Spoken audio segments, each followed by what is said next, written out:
Құрметті педагогтер, білім беру ұйымына мұғалім болып жұмысқа орналасу үшін сіздерге педагогының бос немесе уақытша бос лауазымына конкурсқа қатысу қажет. Конкурсты білім беру ұйымы өткізеді. Бос лауазымдардағы әр педагогке сағат саны педагогтың 1,5 мөлшерлемесінен аспауы керек. Жаңа білім беру ұйымы ашылған кезде сондай-ақ оқушылардың белгілі бір контингенті жаңа білім беру ұйымына ауысқан жағдайда оқушы орындарының тапшылығы, осы сыныптарда сабақ берген және сыныптық басшылықты жүзеге асырған педагогтерді жұмысқа орналастыру конкурстық рәсімнен өтпей-ақ ауыстыру тәртібімен жүргізіледі. Конкурс кезеңдері. Білім беру ұйымы конкурс өткізу туралы хабарландыруды келесі платформалардың бірінде жариялайды. Интернет-ресурс, білім беру ұйымының немесе білім беруді басқару органының әлеуметтік желілердегі ресми аккаунттары, мемлекеттік органның ақпараттық жүйесі. Білім беру ұйымы конкурстың өткізілетін күні мен орнын айқындайды және конкурс комиссиясын құрайды. Бұдан әрі конкурсқа қатысуға ниет білдірген кандидаттардан құжаттар қабылданады. Кандидаттардың құжаттары Қазақстан Республикасы Білім және Ғылым министрінің нөмірі 338 бұйрығы бойынша педагог лауазымдарының үлгілік біліктілік сипаттамаларымен бекітілген біліктілік талаптарына сәйкестікке қаралады. Конкурс комиссиясы қорытынды отырыс өткізеді. Конкурсқа қатысуға құжаттар 7 жұмыс күн ішінде қабылданады. Кандидат үшін құжаттар тізбесі. Конкурсқа қатысуға ниет білдірген кандидат конкурс хабарландыруында көрсетілген поштаға келесі құжаттарды электрондық немесе қағаз түрінде жібереді. Конкурсқа қатысу туралы өтініш, жеке басын куәландыратын құжат не цифрлық құжаттар сервисінен алынған электрондық құжат, идентификация үшін. Кадрларды есепке алу бойынша толтырылған жеке іс-парағы, нақты тұрғылықты мекен-жайы мен байланыс телефондары көрсетілген бар болса.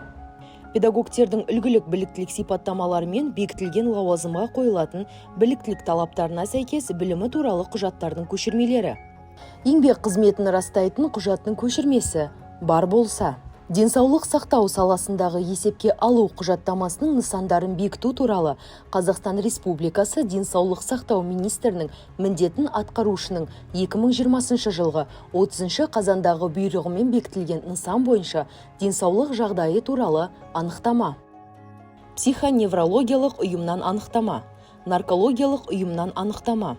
Сертификаттаудан өту нәтижелері туралы сертификат немесе педагог-модератордан төмен емес қолданыстағы біліктілік санатының болуы туралы куәлік. Ағылшын тілі пәнінің мұғалімі лауазымына кандидаттар үшін пән бойынша шекті деңгейі кемінде 90% болатын сертификаттау нәтижелері туралы сертификатты немесе педагог-модератор, немесе педагог-сарапшы, немесе педагог-зерттеуші, немесе педагог-шебер біліктілік санатының болуы туралы куәлік бар болса, немесе кандидат CELTA, PES-A, Delta, PES and Above, немесе IELTS 6,5 балл, немесе TOEFL, IBT 60-65 балл сертификатын ұсынады.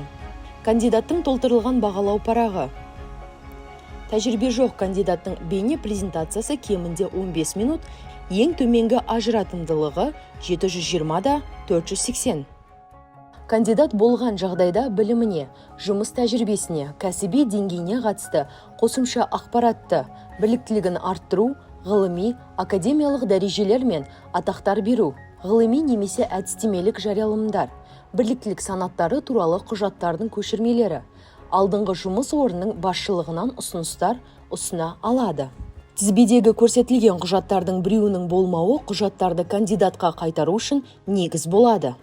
Білім беру ұйымы кандидаттың құжаттарын қабылдағаннан кейін 3 жұмыс күні ішінде сыбайлас жемқорлық, қылмыс және немесе қылмыстық құқық бұзушылық жасағаны туралы мәліметтердің болуы не болмауы туралы Қазақстан Республикасы Бас прокуратурасының құқықтық статистика және арнайы есепке алу комитетінің ақпараттық сервис арқылы құқықтық статистика және арнайы есепке алу жөніндегі уәкілетті органға немесе оның аумақтық бөлімшелеріне, сондай-ақ педагог мәртебесі туралы заңнаманы бұзу туралы сұрау салуды, білім беру саласындағы сапаны қамтамасыз ету аумақтық департаментке жолданады.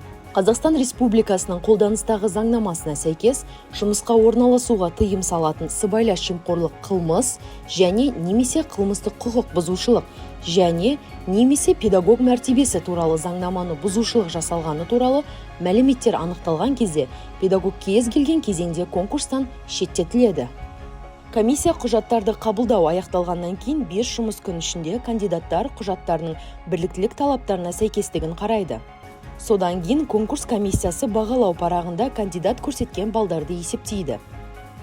Ең көп балл жинаған кандидат конкурстан өткен болып есептеледі және білім беру ұйымының басшысына тағайындалуға ұсынылады. Балдар саны тең болған жағдайда кандидаттар әңгімелесуден өтеді, оның нәтижесі бойынша тағайындауға кандидат айқындалады. Педагогтердің үлгілік біліктілік сипаттамаларымен бекітілген және конкурстық комиссияның оң қорытындысын алған біліктілік талаптарына сәйкес келетін кандидатпен білім беру ұйымының басшысы еңбек шартын жасасады және жұмысқа қабылдау туралы бұйрық шығарады. Конкурс нәтижелері кандидатқа электрондық поштасына жіберілетін немесе өтініште көрсетілген телефон нөмірі арқылы хабарланады. Құрметті педагогтер, мектепке жұмысқа орналасу кезінде сәттілік тілейміз.